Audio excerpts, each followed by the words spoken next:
Hello friends. तो आज मैं आपके लिए लाई हूँ एक शॉर्ट मूवी की समरी, जिसमें एक लड़का अचानक से इनलार्ज होने लगता है, लेकिन वो ये नहीं जानता था कि इन सब के पीछे एक बहुत बड़ा राज है। मूवी को एंड तक जरूर देखिएगा, क्योंकि इसकी एंडिंग आपके होश उड़ाने वाली है। तो मूवी के शुरू में अर्थ और मून का एक शॉट दिखाया जाता है, जहाँ एक अजीब सी लाइटनिंग अर्थ की ओर बढ़ रही है। यही एक स्पेसशिप जैसे घर में रहता था बॉब, जो हमारी मूवी का मेन कैरेक्टर है। बॉब नॉर्मल इंसानों से थोड़ा छोटे साइज का है, लेकिन ये उसे अपने सपनों को पूरा करने से नहीं रोक पाता और वो फाइनली एक स्पेस एजेंसी को ज्वाइन कर लेता है। वो सैम नाम के एक एस्ट्रोनॉट को अपना आइडल मानता था और आज सैम एक मिशन पर जाने वाला है। सभी लोग उसे चीयर करने आते हैं, जिनमें वो लड़का बॉब भी शामिल है। वो एक बार सैम से बात करना चाहता था, लेकिन उसके आगे आने से पहले ही सैम निकल चुका था। यहीं उसे एक फोटो मिलती है, जो प्रेस से आए एक रिपोर्टर ने खींची थी, और वो उसे एक याद के तौर पर अपने पास रख लेता है। जल्दी ही लॉन्च शुरू हो जाता है और कंट्रोल रूम से लोग उसे मॉनिटर करने लगते हैं। बॉब इस मूवमेंट को मिस नहीं करना चाहता था। वो वहीं एक सेफ जोन में बैठकर उस लॉन्च को देखने लगता है। सब कुछ प्लान के अकॉर्डिंग चल रहा था कि तभी अचानक एक ग्रीन लाइट आकर उस शिप से टकराती है, जो ठीक वैसी ही थी जैसी हमने स्पेस में देखी थी। लाइट रिफ्लेक्ट होकर बॉब के पास भी आती है, जो इस धमाके से दूर जा गिरा था, और वो देखता है कि सैम का स्पेसशिप अचानक से गायब हो गया है। वो ये देखकर डर जाता है और उधर कंट्रोल रूम को भी कुछ समझ नहीं आता कि आखिर ये सब क्या हो गया। रात को हम बॉब को अपने घर पर देखते हैं, जहाँ उसे अभी भी उस घटना के नाइटमेयर्स आ रहे थे। फिर जल्दी ही सुबह हो जाती है, लेकिन बॉब देखता है कि उसका साइज अचानक से बड़ा हो गया है। उसे हैरानी के साथ साथ खुशी भी होती है कि अब वो सारे काम आसानी से कर सकता है। तैयार होकर वो ऑफिस जाता है, जहाँ सभी लोग सैम को श्रद्धांजलि दे रहे हैं और साथ ही बॉब के बड़े हुए साइज को देखकर बहुत हैरान होते हैं। तभी अचानक एक अर्थक्वेक आता है और बॉब नोटिस करता है कि उसका साइज फिर से बढ़ गया है। लोग अब उसे फ्रीक समझने लगे थे और कोई भी उसके साथ नहीं बैठना चाहता था। वहीं एजेंसी अभी भी सैम को नहीं भूली थी और किसी भी तरह उसे ढूंढना चाहती थी। इसके लिए उन्होंने काफी सारे एक्सपेरिमेंट किए ताकि उस मिस्टीरियस लाइटनिंग के सीक्रेट को जान सके, लेकिन हर बार वो इसमें फेल हो जाते थे।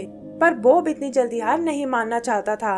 रात को वो देखता है कि उसके हाथ से भी वैसी ही लाइटनिंग निकल रही है। तभी उसे किचन से कुछ आवाज सुनाई देती है और जाकर वो देखता है कि वहाँ उसकी और सैम की वो फोटो पड़ी हुई है, जो खुद भी लाइटनिंग के असर से बड़ी हो रही है। ये देखकर उसे एक आइडिया आता है। वो जानता था कि लाइटनिंग का कुछ पार्ट उसके भी अंदर है और शायद ये सैम को ढूंढने में उसकी मदद कर सकती है। यही सोचकर वो ठान लेता है कि मैं सैम को ढूंढ कर ही रहूंगा, और बहुत सारी स्टडी करने के बाद फाइनली एक ऐसी डिवाइस बना लेता है जिससे वो उस ग्रीन लाइटनिंग को कंट्रोल कर सकता है। फिर वो उसे टेस्ट करके देखता है, जहाँ वो अपनी बॉडी की लाइटनिंग को उसके थ्रू चैनल करने वाला है, और ऐसा करते ही सामने रखा एक एप्पल गायब हो जाता है।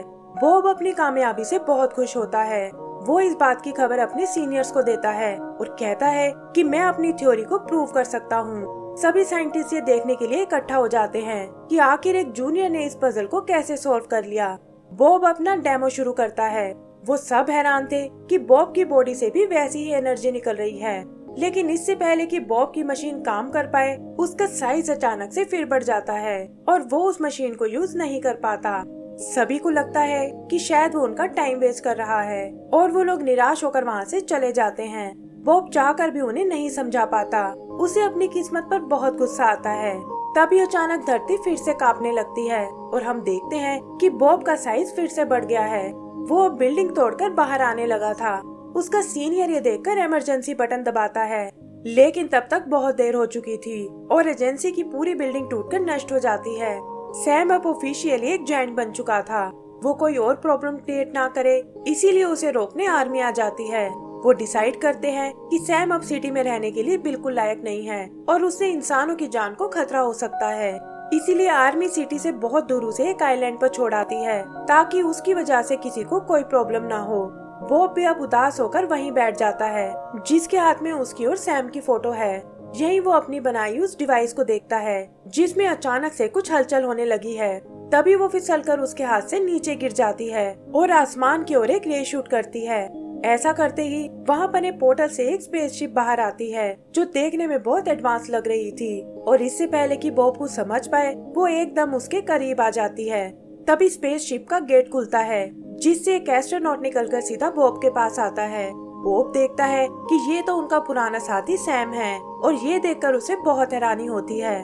फिर सैम बॉब को एक हेलमेट देता है, लेकिन तभी अचानक से जमीन दोबारा कांपने लगती है। सैम जानता था कि अब क्या होने वाला है, इसीलिए वो तुरंत बॉब को शिप में चलने को बोलता है और इसी चक्कर में उनकी फोटो वहीं उस आइलैंड पर गिर जाती है। फिर वो लोग स्पेस की ओर जाने लगते हैं और यहाँ बॉब को समझ आता है कि सिचुएशन तो एकदम उल्टी है। असल में उसका साइज तो पहले के ही जैसा था, लेकिन अर्थ ही धीरे धीरे श्रिंक हो रही है और उस ग्रीन लाइट ने तो उन्हें प्रोटेक्ट किया हुआ था। सैम को भी ये सब कुछ समझ नहीं आता और वो श्रिंक होती अर्थ से निकलकर मून पर आ जाते हैं। और तब इतनी श्रिंक हो चुकी थी कि बॉब की फोटो भी उसमें नहीं समा पाती और लोग इतनी बड़ी फोटो को देखकर बहुत हैरान होते हैं।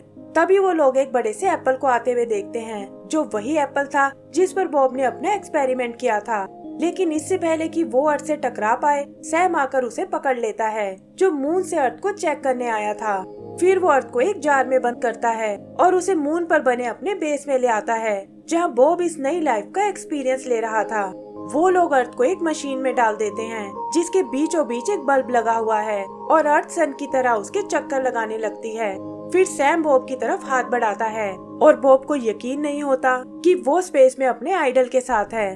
फिर वो दोनों अर्थ की ओर देखते हैं। वो प्लान करते हैं कि हमें किसी भी तरह अर्थ को दोबारा नॉर्मल करना होगा और इसी के साथ हमारी ये मूवी खत्म हो जाती है। तो दोस्तों, अगर आपको ये मूवी पसंद आई हो तो प्लीज हमें लाइक एंड सब्सक्राइब करना ना भूलें। Thank you.